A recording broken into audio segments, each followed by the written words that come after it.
Tears are beautiful. Once, when I was traveling through the Sahyadri mountains, I met a great yogi, and he said, when your teardrops are cold, you are crying out of joy, and when your teardrops are warm, you are crying out of pain. And this is so true, so true. Ardra means wet. This wetness is caused by tears. And when is it that tears start flowing through your eyes? Only when you cannot express your joy or when you cannot express your pain. Only then tears flow through your eyes. Ardra is therefore a nakshatra that takes you through a lot of melodrama in which you may cry out of joy as well as you may often cry out of pain. But life is never boring when it comes to Ardra. A woman born on Ardra is like a wild storm. You cannot dominate her. In fact, women born on Ardra have been at the forefront of the woman empowerment movement. If you are planning to marry a woman born on Ardra, then you should first understand that she is going to require her space, her freedom, and her right to make a good career for herself. Basically, Ardra born female, of course with good supporting chart, is highly ambitious and career oriented. Or even if they don't work, still, even as a housewife, they ensure that they are always at the forefront when it comes to making major family decisions. And what to say about a man born on Ardra? He is highly intellectual, excellent in communication skills, and loves to live an adventurous life. Ardra native men or women like to have a constant change or some kind of stimulation in their work life as well as love life. Always remember, relationship begins with communication. The more you chat with a person, the more you come closer to that person.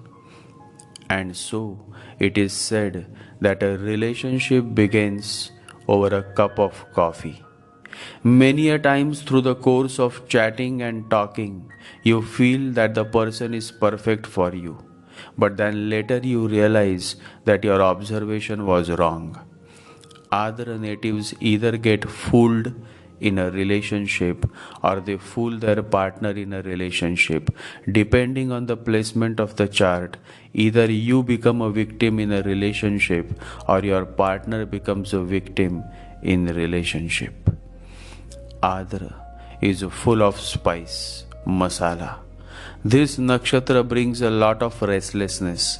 The native cannot stay at one place for long. He or she continues to move on. And so it is somewhat dicey when it comes to dating a man or woman born on Ardra Nakshatra. Being polished is one significant trait of Ardra Nakshatra. The person himself likes to live in a polished manner as well as expects that his or her partner also lives a polished life. Crudeness and shabbiness is something that these people dislike. They are very particular when it comes to maintaining cleanliness and hygiene. Traveling is what comes naturally to a man or woman born in Ardra. Constant movement is necessary when one is born in Ardra. To a man or woman born with moon in Ardra, life is interesting as long as they keep moving, traveling, and experiencing new places, new traditions, new cultures, and new people. People, yes, these natives want more people around them, and that makes them a social animal. They like to have many friends and even try their level best to stay connected with all their family members.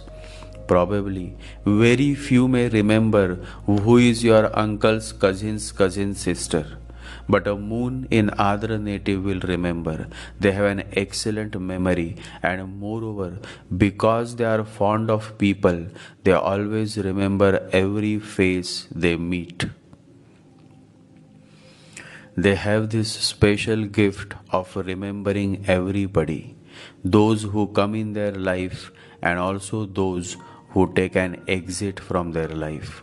You can say that a moon in Adra native is indeed a walking directory of contacts and connections. When it is Adra moon native, then you know that he or she is never going to forget your birthday.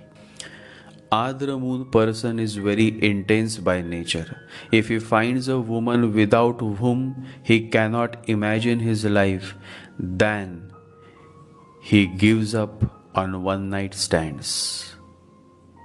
It is said that a real man gives up one night stands for a woman he can't stand one night without. Moon Adra native is extremely intense in his love relationships and also in the act of sex. At times, this intensity makes them possessive by nature, and the moment possessiveness takes over, love ceases to exist. Remember, if you love a flower, don't pick it up, because if you pick it up, it dies and it ceases to be what you love. So if you love a flower, let it be. Love is not about possession. Love is about appreciation. Love can never possess. Love is giving freedom to the other. Love is an unconditional gift. It is not a bargain. Remember, the way of love is the way of no expectation. Love exists only when there is a total acceptance and no desire to change anything. Moon in Adra native is highly sexual by nature. To him, love is incomplete without sex, without expectations being met, without having a proper deal that says, if I love you, then you also should love me. In reality, love is not a deal, but people expect that if I love you, then you also should love me. People talk a lot about love. Couples compose many poems when they fall in love. But just ask, if one of the partners is unable to provide sexual satisfaction, then will the other partner stay for long? That is what the worldly love is at the lowest rung.